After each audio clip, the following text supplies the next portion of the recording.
Bandeko mbote na biso, bozolanda biso na bosolo na bonzambe. Comme d'habitude, chaque semaine, tout ça la numéro moko, yango le lope toye lisusu pona ko partager na binolo ko nzamba tina kati na biso, bon déjà titre ezali wana j'étais malade. Mais avant que na ko banda nini émission oyo na koloba déjà que bozomona na simananga iba image oyo ezali initiative n'est-ce pas ya ndeko Israël oyo alingaki que donc team nyoso boso na politique mais kapé ko zala comment dirais-je ko kanisa bandeko na biso na beni obali ko kufa obali na ba problème obali na ko passer na ba moment moko difficile. La Bible nous dit dans le livre des Romains au chapitre 12 dans son verset 15 que réjouissez-vous avec ceux qui se réjouissent et puis pleurer avec ceux qui pleurent. Nous ne pouvons pas nous dire que tu es chrétien, ceux qui te disent que parti moko ya mboka place to vandi, ils ont pas problème. Yango bozomona n'est-ce pas ni image ona simanangai pona kola kisake no soutien n'est-ce pas na bande kona biso na beni nzambe abat la bango boebi to kozwa peut-être temps ya komeka kosola sur makambo o etali guerre et puis na bonzambe puisque ndeki na epsa kibino émission oyo eza émission politique te eza émission donc chrétienne, les missions évangéliques. Il y a un important, n'a souligné déjà, wana bien que tant que le blâme Kambongo, mais ce qui depuis le début, même ceux qui trouvent les cambons politiques, tous a toujours avec Maloba Nzambe, puisqu'on ne peut pas, que ça la contraire, il y a ce que le Seigneur nous dit, Nzambe, Koloye Soumasi, Aepsibiso, to maudire, te meto bénir. Aepsibiso même que non, aimez vos ennemis et priez pour ceux qui vous maltraitent. Linko bakeno na bandeko o bazo mona pasi na ba obali komonsa bango pasi to bonde la pona bango nzambe mutu akata makambo nyonso. Yango vraiment image za en ciment ezali pona kolakisa ke to zali donc de même cœur avec bandeko na biso na Beni. Boye ba ke Beni ezali na est ya République démocratique du Congo. Banda Kinshasa ti Beni eza au moins 2900 km si je me trompe pas. Donc ezali vraiment musika mingité ceux qui mutazui avion eza 4 heures du temps je pense. Ça dit que non eza penza pembeni mais batu mingi bazomona musika puisque bazomona ba image nyonso te tout le monde ba image na kati ba internet et je sais que ça la passe mingi mais alors nzambe na kimia apesa mabota wana kimia oh yom tuzolanda biso soza na besoin par exemple à venir en aide n'est-ce pas na bandeko wana okoleka au moyen okoleka au travers émission oyo okoleka au travers boso la politique officielle ya ngombo ça dépend de Israël pour ko tourner ndeni ko sala pour parvenir ba aide na bino yo za toujours malamu. Alors ça coïncide qu'ils a la peine même d'autres d'idées avec thème na biso alelo que j'étais malade. Parole oeza parole au Christ Yeshua yemoko mutaloba kiango dans la carte livre à Matthieu dans chapitre 25 na verset nango 36 na kotanga j'étais nu et vous m'avez vêtu. J'étais malade et vous m'avez visité. J'étais en prison et vous êtes venu vers moi. J'étais malade, pourquoi? Puisque moi je pense que les lots tous a parcouru ma camobile na katia mokili, tous au monde a même bata mokili. Ba païen, bata mokili, ba chrétien, bata mokili, ba comment dire, ba star et ba film, bata mokili, ba organisme, ba liko s'organiser à ce que ba laver conscience na bango. C'est-à-dire basa ko sala ba effort ya ko luka nini ya ko luka ko aider batu de façon que pour na bango ça le qualité baso laver conscience na bango. Mais awa le Christ nous dit ceci na psino boye yesu mutaloba alobi maloba oyoke nazaki malade akolobango jour nini puisque là il est en train n'est-ce pas de promettre ce qui va se passer. Surtout bito tanga alors concept mobimba ya passage wana toi na kati ya Matthieu na baki na chapitre 25 toujours na bina kotanga na version oya li simple pour mutunyo tout à saisir ngai. Matthieu chapitre 25 pour na kotanga comprendre concept ya ce que le Seigneur voulait nous dire na kati ya Matthieu chapitre 25 toujours verset 31 Bible lobi boye natanga lingala mbamo poto gagner temps tango mwana moto akozonga na bokonzi na ye na ba angelu nyonso akovanda na kati ya trône na ye na ngwende na ye ba nation nyonso ekozala liboso na ye ekozala ensemble vraiment et puis liboso na ye ako séparer misusu naba misusu ndenge berger a séparé, n'est-ce pas, ba brebis naba bouc, c'est-à-dire ba mpate naba ntaba. Alors ako tia ba brebis na loboko na mobali, ako tia ba ntaba na loboko na ya mwasi. C'est-à-dire événement oyo yali directement pe promesse que ekoleka tangu mwana nzambe to mwana moto akoya o ezali moko nzambe Christ Yeshua. Tango akoya na bokonzi na ye likambo nde ye aza ko prédire aza ko loba ndenge sene kozala. Na lobaki na bino dernièrement je pense na kati émission to lobasa qui a guérison si je me trompe pas na lobaki que nzambe azalaka na présent puisque auta na futur et puis passer à bossa na ngote. Eli ko loba nini? Tango to loba que nzambe azali omniscient, ali omniprésent, toloba que non nzambe ayebi nyonso azana bisika nyonso en même moment. Alors awa aza ko yebisa biso jabana que bokeba voilà ce qui va se passer. Tant to ba likambo que non ba komi na kati ya Bible a clairement que donc ba nation nyonso ekozala réellement assemblée liboso na ye. Linkoloba que bikolo nyonso ekozala liboso na ye et c'est ça la scène moko ya tout le monde c'est mis sur les fixé na kati ya événement wana.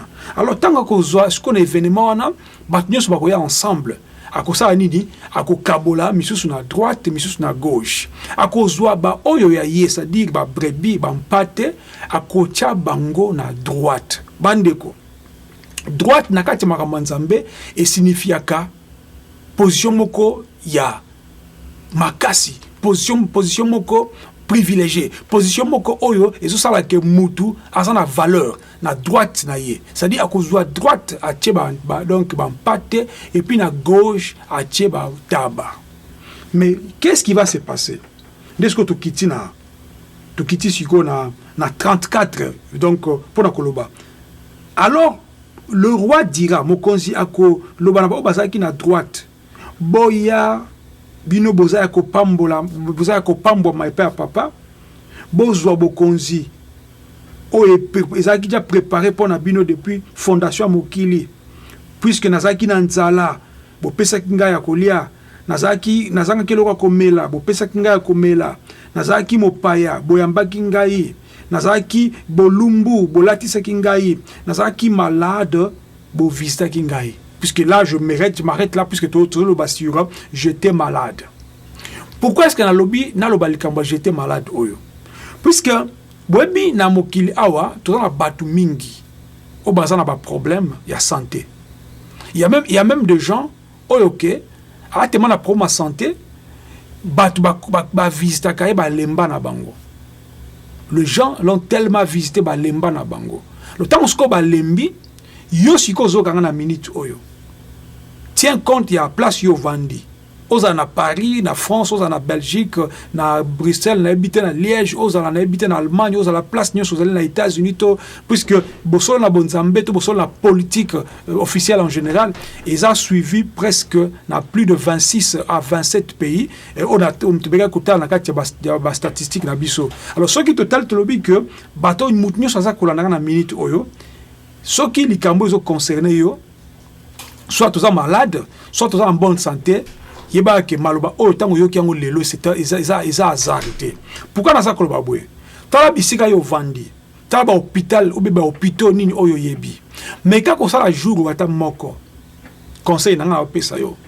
Kindika na kati ya hôpital plutôt, tout na kati ya hôpital moko quelconque, tout na que est-ce que moi ezali na visiter ba malade naza étranger nazali français nazali belge na habité na vanda ka bamboka na habité vanda na Kinshasa na vanda na Congo na vanda ka place to so vanda ka tuna siko na kati hôpital est-ce que na ko visiter ba malade awa ba ko biso que non avec plaisir. Pourquoi dina utikoloba il y a des gens qui ont des maladies incurables bana kati ya hôpital batu batala bango balemba sikotan batu balembi et comme siko ki akomi ko va na porte azotala na porte chaque jour batu bazoya kota bandeko na bango mais hier azana bande côté siko c'est de là que Christ aza koloba likambo yo boyebi passe ko sana mutute o azama malade kazo recevoir n'est-ce pas donc visiter ils a tellement difficile. Ils ont dengue moko pe na mutu aza na prison to kolobela yango pe na mbala ya sima. Mais lelo tozo bel kambu ya malade. Pourquoi? Puisque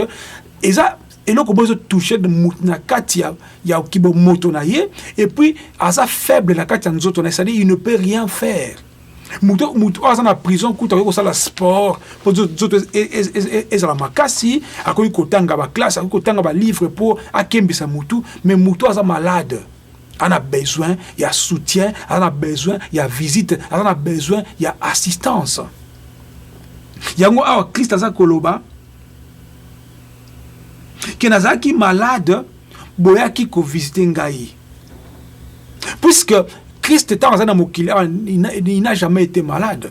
Abelata, mais il parle na koebisa biso batogo ya sima. Plus de 2020 ans lelo, toye sima to loba ke mokonzi na biso, nzambe na biso alobaki boye. Tangu toba na nzambe, totambola boye boye na debi na te koloba.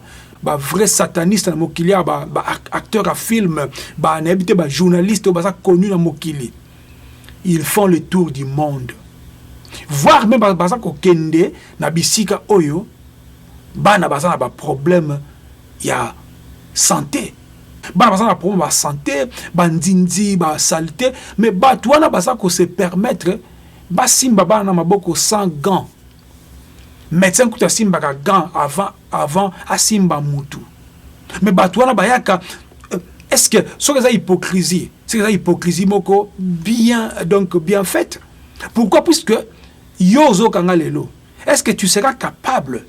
Il y a aucune place moko boyne tobili kama beni. Aucune beni place au bat pasa ko kufa ba zoki ba pota, d'autres même ils n'ont pas de soins médicaux.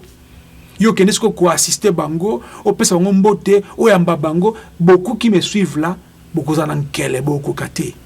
Mais je vous dis que bateau yo batu oyo ya ba média batu oyo ba film batu ba politicien batu ba organisme mondial, bien que to soto compte dans ndenga politique on va dire donc on va dire makambu nyonso ndenge ko za peut-être mais to biso to mona o to mona na misu tout le monde rappelle même ba croix rouge ou eza mokili mobimba même na ba pays à guerre so ba planter croix ba planter plutôt je vais dire drapeau à croix rouge place wana donc ba militaire ba comme arrêté ba respecter même donc ba croix rouge puisque ba ebi que ça convention ezali peut-être je vais dire et loko ça ko aider bango mokopé ça dit bateau baza na kati ya guerre ba ebi que so ba bazu problème et ko aider bango pe ya ngo ba ça ko toucher croix rouge puisque ba ebi que ezali vraiment organisme eza ko aider bango là dans ça que biso ba œuvre bateau mokili ba salaka ba ça même pas na concept ya okena lola.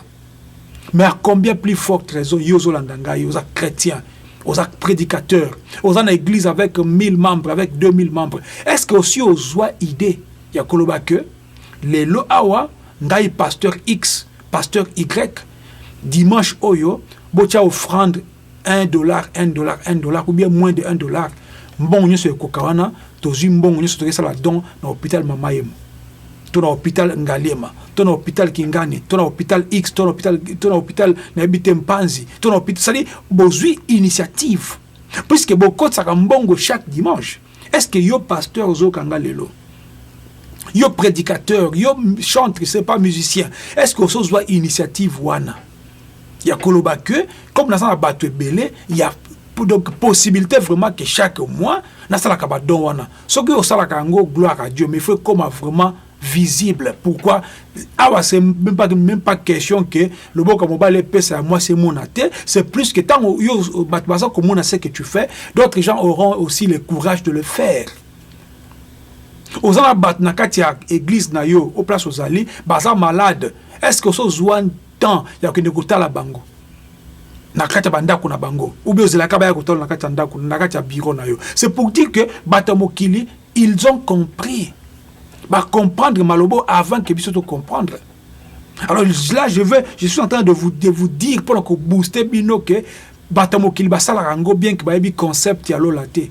Ma combien plus forte raison yozo landangaye. Ndeko et ça message moko na ça ko peso force, na peso courage, na li ko encourager yo, na li ko motiver yo. Biso tout ça en bonne santé. Mais nous avons des gens qui sont malades. Parce qu'on a besoin d'assistance nangai, on a besoin d'assistance na yo ozolandanga na minito. Yesu alobi nazalaki malade, amitié na place ya moto malade. Oye kotala nga na hôpital, nazalaki malade, tu es venu vers moi, tu es venu, n'est-ce pas, me visiter. Yesu aza kozwa likambo na motema epa na ye.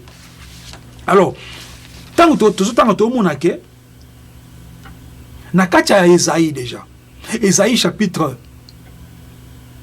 58 verset 7 le Bible. Partage ton pain avec celui qui a faim. Kabola li panaona oazana nzala. Tu reçois peut-être sujet à j'avais faim, vous m'avez donné à manger dans Mikolo Monsieur Zakoya, mais ils ont le même concept, le même ordre d'idées.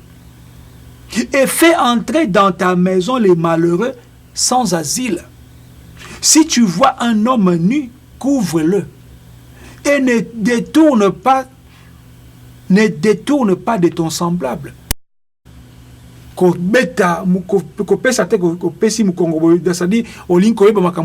Non, tala liboso soki likambo ezali okokuede ede ndeko na ngai. O ezali Esaïe aloba yango déjà. Makambo Yesu aye koloba Esaïe alobi yango déjà na kati Esaïe 58 7 botanga bo comprendre. C'est pour dire que ezali likambo ko assister ba, ezali likambo très important. Mais sikoyo ezali likambo tikali pe sans récompense te. Ils ont sans récompense. Ceux qui osent soutenir ma veuve, salayango ming, salayango. Ceux qui soutenir ma orphelin, salayango. Mais kende pe ko visiter ba malade na hôpitaux. Ils ont très très capital de konangai. Puisque Yesu azo a bêti c'était Esaïe 58 à l'obagi yango déjà. Alors toali ko suki sa koloba boye botala sikoyo eloko nini eza na avantage na yo ozolanda ngai soki makambo yo osali yango na sala ngoti na komisa ngoti na suka ndenge na hotel koloba toza tu dans Matthieu 25 tout à ce quoi avantage nini ou bien récompense lifuti nini Yesu aza ko promettre na yo so osali makambo na za ko ibiso lelo o mettre en pratique. Matthieu 25, Tokiti Sikoyo, na verset 37. Les justes, c'est-à-dire kozana liboko à droite, bampate, balwa kolobana Christ boye. Mais mukoni ozaki na nzala toyaki kopeso biloko kolia ou bien mukoni ozaki na posa komela to peso biloko komela ou bien mukoni ozaki mopaya to ambaki ou bien mukoni ozaki malade toyaki ko visiter yo, c'est-à-dire par exemple répéter la même chose que Christ alobaki j'étais malade babi que quel tozaki no awa mukoni ni ozaki malade toyaki ko visiter yo. Maintenant bota ezali donc illustration Yesu asa ko sala na avenir. Maza koloba déjà ndenga lobaki na Pierre lelo ko wanga nga Pierre asala kiango. C'est pour dire que non dena lobaki Nzambe akenda na futur apa zonga na présent. Po yebi makamunyo se koleka. Batu bakotuna eme mukolo nini ozaki malade. O te kotala na hôpital. Boga réponse. Ya Yesu Masia Yeshua. Et le roi, on qu'on a Matthieu 25 40. Et le roi leur répondra.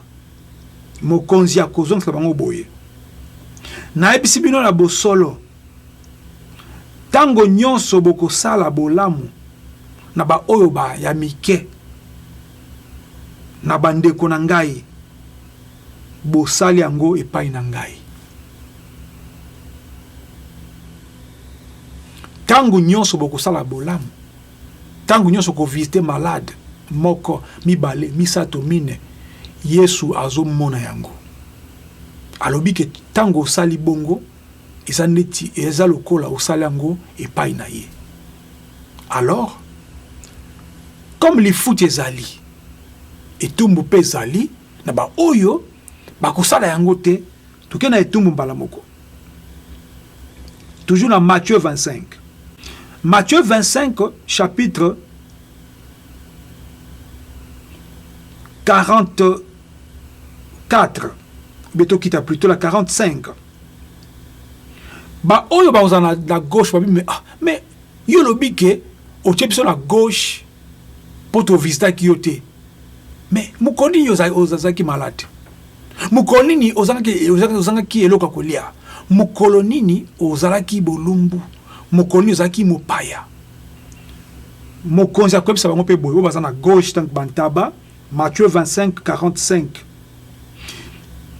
Il leur répondra, à Kwebsabango, je vous le dis en vérité, naipsino na bosolo, que tango nyonso, bokosaka makambo oyo te, na ba oya miketo ba oya ngai, ezande tsepai na ngai nde bosali yango te. Mais sikoyo châtiment, et tumbu nini, na suka, na 46, toi na Matthieu 25, 46 et lobi, et ceux-ci iront au châtiment éternel. Ba oyo bakosala yango te, bako kende na lifelo, na châtiment éternel, na pasi ya libela. Mais ba o baza na droite, c'est-à-dire ba mpate, bako zwa bomoyi ya seko. Yango baki déjà na ibande tango avant akabola ba ikeno, bino boya na droite, bozo bokonzi po pesa melaki bino déjà avant la fondation plutôt, il y a Mokili.